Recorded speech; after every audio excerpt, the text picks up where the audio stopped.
Bom dia, hoje é terça-feira, 24 de novembro de 2015, está começando a mesa de debates pela TVE Juiz de Fora. Os brasileiros têm acompanhado diariamente, através dos noticiários e pelas redes sociais, os resultados do rompimento da barragem da Samarco. A tragédia aconteceu no dia 5 de novembro e causou uma enxurrada de lama de rejeitos de minérios no distrito de Bento Rodrigues, em Mariana, além de atingir o Rio Doce, afetando diretamente cidades da região central de Minas Gerais, abastecidas pelas águas do rio. 3 municípios do Espírito Santo também estão sofrendo com as consequências deste desastre ambiental, como Linhares, Baixo Gandu e Colatina. A lama de rejeitos chegou neste final de semana no mar da cidade capixaba de Linhares. Bom, para a gente começar o programa, eu acho nada melhor do que a gente explicar o que é essa barragem, para que ela serve. O professor Jorge Macedo, gostaria que o senhor explicasse ao telespectador o que é essa barragem da Samarco, para que ela serve e por que esse rompimento.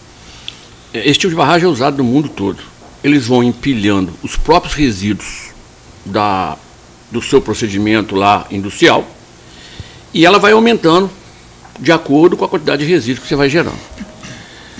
Dentro dessa barragem, depois de pronta, ela tem um filtro que separa a água que vem com o resíduo da parte sólida que ficaria retido.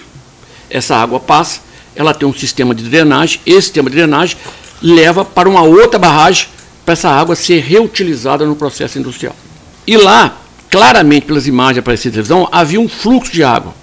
Essa água do processo industrial, quando ela ultrapassa o sistema de drenagem, ela entra para dentro da estrutura de resíduos sólidos que estava montando a barragem. E devagarinho ela vai tirando essa parte mais fina e criando ocos dentro da estrutura. Esses ocos, com o tempo, eles vão levar a um colapso da estrutura.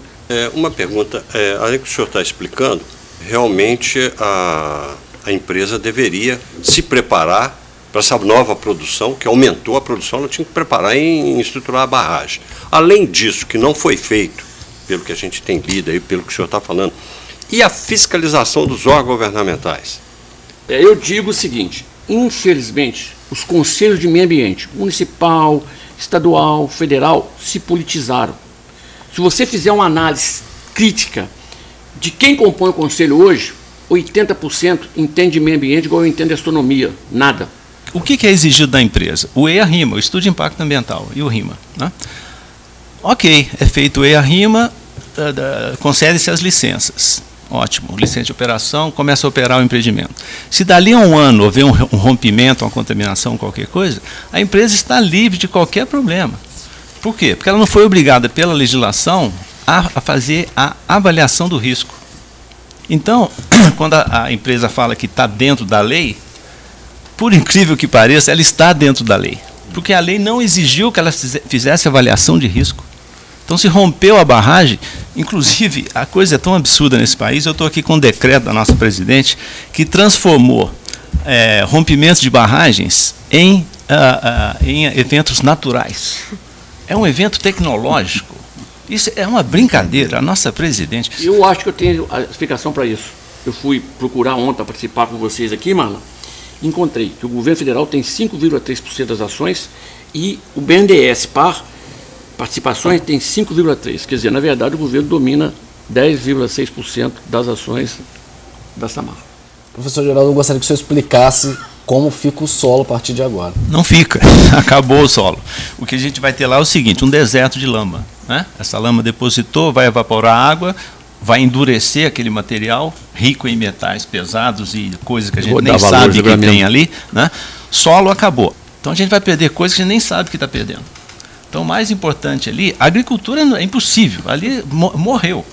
Em toda a extensão? Em toda a extensão. Ali não adianta. Se retirar aquela lama, vai retirar a lama. Ok, primeiro problema, onde vai colocar aquela lama? Esse é um primeiro problema. Segundo, retirou a lama, ok, mas o solo abaixo já está contaminado. Todo o solo, o nível freático também. E essa água que está aí, saindo de Ressaquinha, ela vai continuar nesse leito ou ela vai encontrar lama e ela vai realmente se Ela vai abrir caminho na lama e vai transportar esses contaminantes. Eu vou dar um dado para o mar e vai aumentar a poluição. Você tem uma ideia, o índice de ferro no local, o índice de ferro na água aumentou 1.366.000 vezes por cento o índice de ferro. O índice de manganês aumentou 118.000%. E o índice de alumínio, 645.000%. E vou dizer para você o que o nosso amigo manganês causa. Ele estava, segundo dados, 118.000% acima do permitido. Nossa. Ele causa danos ao DNA dos linfócitos, mal de Parkinson, impotência, concentra na tireoide, pituitária e suprarrenais e prânquia. O alumínio, só para você ter uma ideia, por muito tempo a ingestão, porque eles vão ter que ingerir. Como demência, dano ao sistema nervoso central, perda de memória, surdez, tremores, dores musculares, cólica, fraqueza, inapetência e impotência sexual.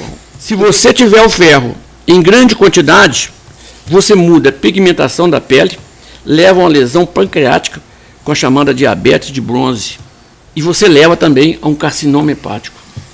Quer dizer, eles estão brincando com coisas muito sérias. Agora, Carla, como que fica a questão ambiental, a gestão ambiental que vai ser feita, que deve ser feita, que deveria ter sido feita nessas áreas?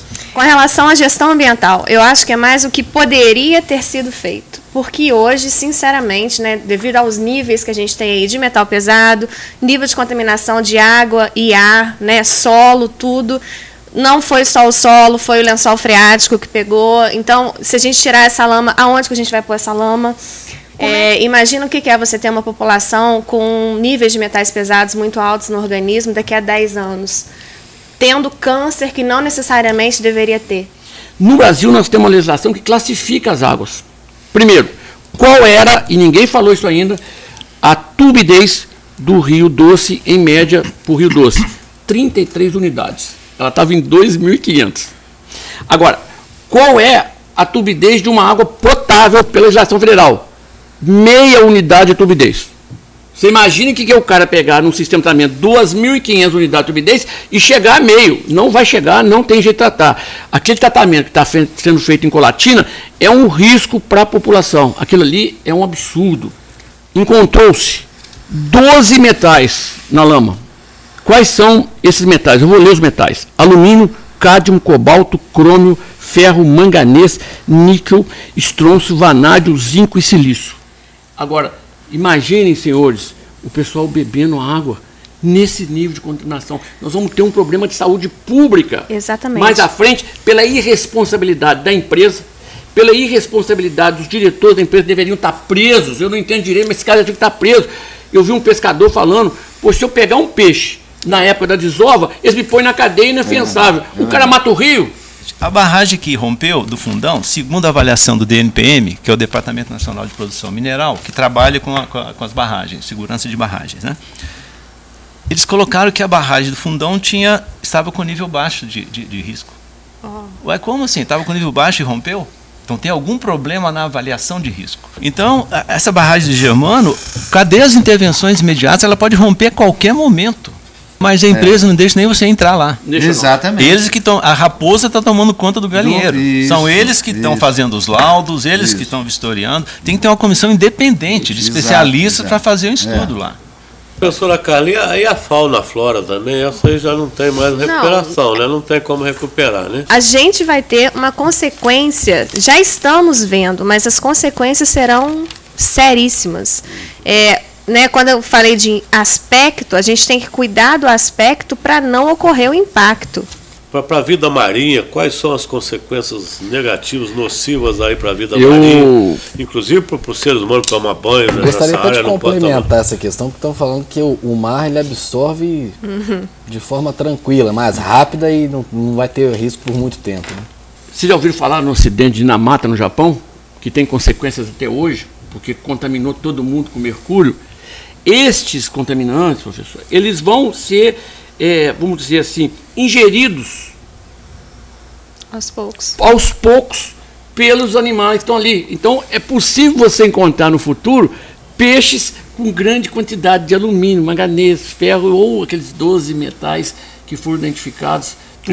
E outra coisa, esses metais pesados, eles vão ficando no seu organismo cumulativamente, como você vai enchendo um copo d'água. Quando esse copo entornar, Você parece com um problema sério de saúde. Agora eu queria saber de vocês o seguinte, como que fica a população dessas cidades que foram atingidas? Nós falamos aqui da questão da água, mas não é só a água, né? E muitas dessas cidades aí dependiam do rio para a sobrevivência da cidade, até mesmo a economia da cidade. Indígena, né? Eu faço uma proposta aqui, que eu acho que o senhor está aqui da OAB e tem contato com os grupos daquela região.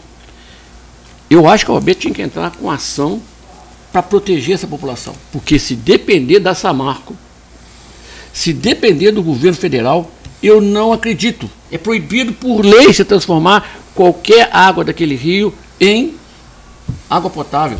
Isto por um parâmetro que a própria Samarco declarou na televisão, que conseguiu, estava 2.500 da tumidez, e que aquela boia que foi uma festa, que aquela boia não separa nada, ela separa 2 líquidos com densidades diferentes e que sejam immiscíveis.